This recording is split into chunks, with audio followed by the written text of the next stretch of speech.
안녕하세요. 션팍의 사진 이야기 24번째 시간인데요. 오늘 제가 준비한 주제는 바로 카메라의 셔터의 맛. 이 셔터의 맛 어떻게 잊을 수 있을까요? 라는 거예요.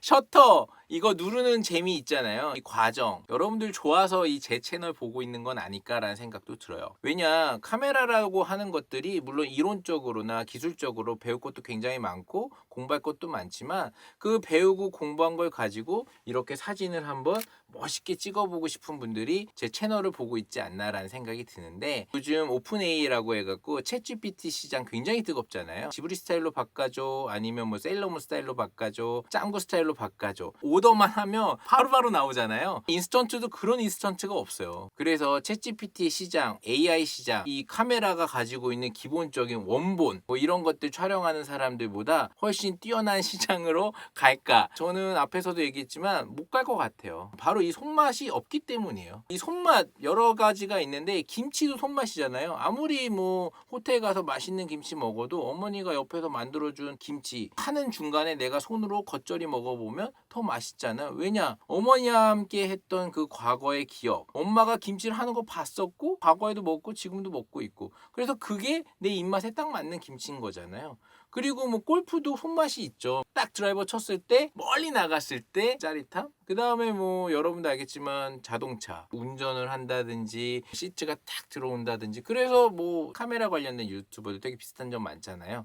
이런 손맛도 좋아하고 기술적인 것도 좋아하고 자료 정리 잘 해가지고 여러분들에게 추천하고 싶은 카메라든지 자동차 알려드리고, 레저 스포츠로 조금 넘어가면 낚시. 저는 낚시 안 해봐서 잘 모르지만 손맛 때문에 이렇게 낚시 하잖아요. 솔직히 배 타고 멀리 나가갖고 막 돔 잡으러 가는데 그 비용이 뭐 백값만 10만 원이 넘고 막 이러는데도 횟집 가서 돔 사갖고 먹는 게 훨씬 싼데도 굳이 배를 타거나 갯바에 가갖고 힘들게 낚시하고, 그런 것들 어떻게 보면 카메라랑 비슷해요. 좋은 사진 가져다가 이미지 프린트해갖고 집에 걸어놔도 되는데 굳이 내가 좋아하는 사진 찍어서 이미지 프린트해서 전시도 해보고 싶고 그 손맛 보려고, 그래서 중독이 있잖아요. 그래서 이 인간이 만들어 놓은 세상에서 시대의 발전과 상관없이 계속해서 이 손맛을 좋아하시는 분들은 더 늘어나지 않을까. 점점 더 오래 살게 되고 시간은 점점 더 많아지다 보면 생활을 하는 데 있어서 좀 여유가 있으신 분들은 이런 손맛을 찾아서 여행을 간다든지 여러 가지 기타 경험을 할 수 있는 것들이 너무 많잖아요.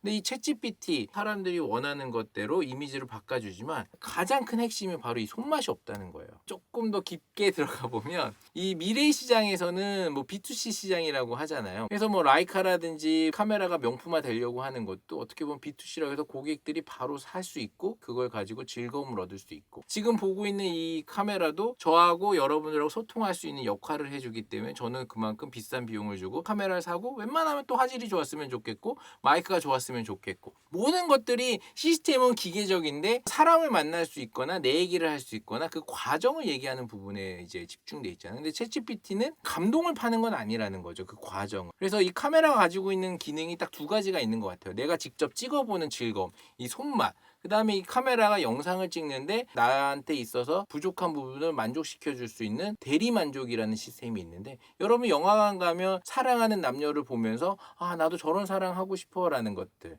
그 다음에 요즘 넷플릭스에서 가장 핫한 폭삭 소가수다 뭐 이거 있잖아요. 그것도 그 캐릭터들 각각이 연령대가 다 다르긴 한데 아이의 시점에서는 또 아이 시점에 맞는 공감이 일어날 수 있고, 성인의 시점에서는 애들 키우면서 느껴지는 어떤 희노애락을 보면서 공감을 일으킬 수 있는 부분이 있잖아요. 그게 결국 인간들이 했던 것들에 대한 이 부분을 우리가 촬영을 한 편집본을 보면서 느껴지는 즐거움이라든지 감정적으로 와닿는 부분이 있다 보니까 이 폭삭 소가수다라는 드라마도 해외에서도 인기가 있다고 하더라고요. 그만큼 글로벌 컨텐츠라고 하는 것들이 우리가 경험했던 것들을 뭔가 영상이나 시스템적으로 와닿게 느껴지게끔 되면 그거 자체가 카메라가 가지고 있는 가장 큰 본질을 그대로 잘 표현한 게 아닌가. 물론 그건 상업적인 부분이지만 그래서 이 챗GPT라고 하는 부분은 그 과정이 빠지잖아요. 지금 저도 유튜브를 촬영하기 위해서 카메라를 켜고 녹화를 하지만 처음부터 끝까지 쭉 잘하는 게 아니에요. 중간에 뭐 까먹고 말 어눌하고 이런 거 다 편집해서 여러분들한테 이제 보여주는 영상으로 만들어질 텐데, 그런 실수라든지 잘못된 부분을 내가 보면서 없애고 붙이고 하면서 저도 나름대로 공을 들이고 그 과정을 중시하는 사람이 되잖아요. 근데 이 챗GPT라고 하는 이미지 자체를 바로 만들어 가지고 판매하는 B2C 관계가, 저는 생성형으로 이미지를 조금 더 스토리텔링이 되는 휴먼 빙이 들어가는 걸로 만들어주면 모를까, 그냥 이미지 변형만 가지고는 쉽지 않겠다라는 생각이 들어요. 그 지브리사이 같은 경우에는 일본 거장 애니메이션 감독의 과정을 무시하고 그냥 이미지적으로만 만드는 거는 비판받아 마땅하다라는 내용으로 요즘 사람들이 많이 얘기를 하는데, 저도 그런 부분에서 좀 공감을 하거든요. 기술에 대한 발전이 사람이 가지고 있는 과정을 무시한 채 그냥 결과적인 부분에서는 좋다고만 말할 수는 없을 것 같아요. 시스템적으로 빅데이터를 가지고 만들었다고 해도 사람들이 느끼고 배워야 되는 부분이 빠지다 보니까 수긍하기 어려워하시는 분들도 나름대로 이해가 가더라고요. 어쨌든 이런 기술에 대한 개발이나 이런 것들이 지금 챗GPT처럼 우리가 공부를 하지 않아도 내가 말하면 영어로 바꿔준다든지 이태리어로 바꿔준다든지,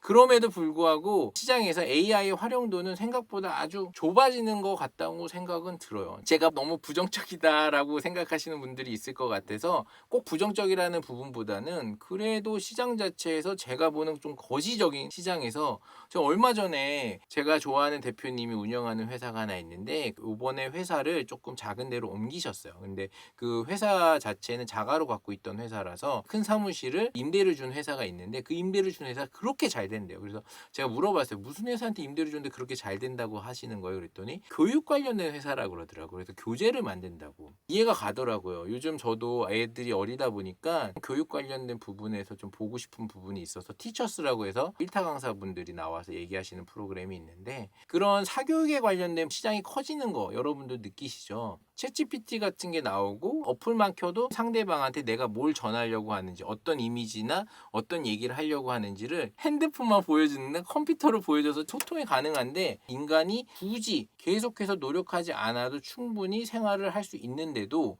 그래도 여전히 학교에서 공부하는 친구들이나 학원에서 열심히 공부하는 친구들, 시장 자체는 죽지 않아요. 이런 시장에서 이 교육이라는 부분은 사그라들지 않는다는 거는, 저는 공부도 이 과정에 있어서 카타르시스가 있기 때문에 심리적으로 사람들은 배우고 싶어하는 그 과정 속에 놓여지는 거를 오히려 좋아하는 게 아닌가. 결과적으로 챗GPT처럼 지브리 스타일로 바꿔진 이미지 자체로 충분히 활용할 수 있음에도 그 지브리 스타일을 만들기 위한 그 과정에 놓여지는 IT 회사에 다니는 뭔가 직원이 되거나 대표가 되고 싶어하는 욕구가 크다 보니까 시장의 변화의 결과를 중시하는 것보다는 그 과정에 놓여지기 위해서 그렇게 끊임없이 노력하고 공부하는 게 아닌가라는 생각이 들어요. 카메라도 어떤 면에서는 결과적으로 이미지를 사서 내 집에 걸어놓고 그걸 향유하고 공감할 수 있을 텐데, 내가 찍고 싶은 욕구가 굉장히 크잖아요. 특히 대한민국이나 일본 사람들은 워낙에 이런 기계 조작이나 이런 걸 잘하다 보니까 사진 자체가 순수 사진 쪽에서는 좀 판매가 쉽지 않다고 해요. 왜냐? 사람들이 직접 자기가 찍을 수 있기 때문에 기계적으로 좀 공부하고 싶어하고 논리적으로 그거를 표현하는 거에 있어서, 그나마 그림이나 피아노는 정말 어릴 때부터 해야 되는 손맛이 있지만 이 카메라나 영상 기자재들은 내가 이 누르는 셔터, REC의 버튼, 이걸 가지고 편집을 해가지고 이미지를 재창조하는 이 과정에 놓여 있는 것들을 충분히 습득할 수 있는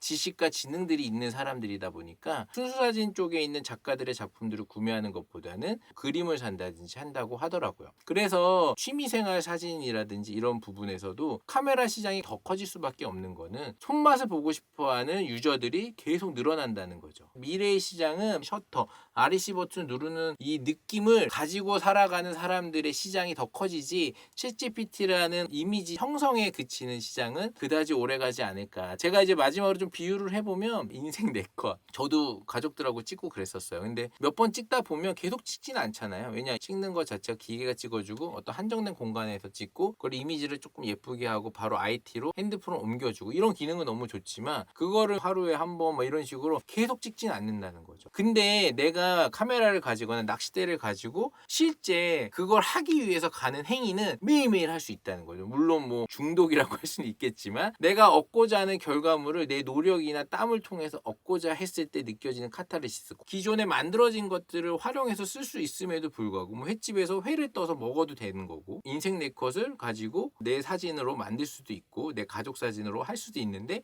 굳이 내가 사진을 배우고 카메라를 배워서 내 가족들을 찍어주고 싶고 이런 과정에 놓여 있는 카메라 시장이라든지 손맛을 중시하는 이 시장은 미래 시장에서 더 오히려 각광받는 시장이 되지 않을까라는 게 제 의견이에요. 여러분은 어떻게 보셨나요? 재밌게 보셨나요? 이 손맛 잊으면 안 되세요. 이 손맛 때문에 우리는 앞으로 나아가고 있고 뭔가를 하려고 하는 의욕이 있으니까요. 그래서 오늘의 유튜브는 이 손맛 우리가 배우고 느끼고 하려면 취미 시장도 점점점 커져서 카메라 시장 절대 챗GPT의 밀리 시장은 아니다. 본인이 작가고 본인이 뭔가 찍는 걸 좋아하시는 분들은 이 챗GPT의 시장에 내가 찍는 사진 그 원본을 제공하는 사진 작가로 쭉쭉쭉쭉 나가셨으면 좋겠어요.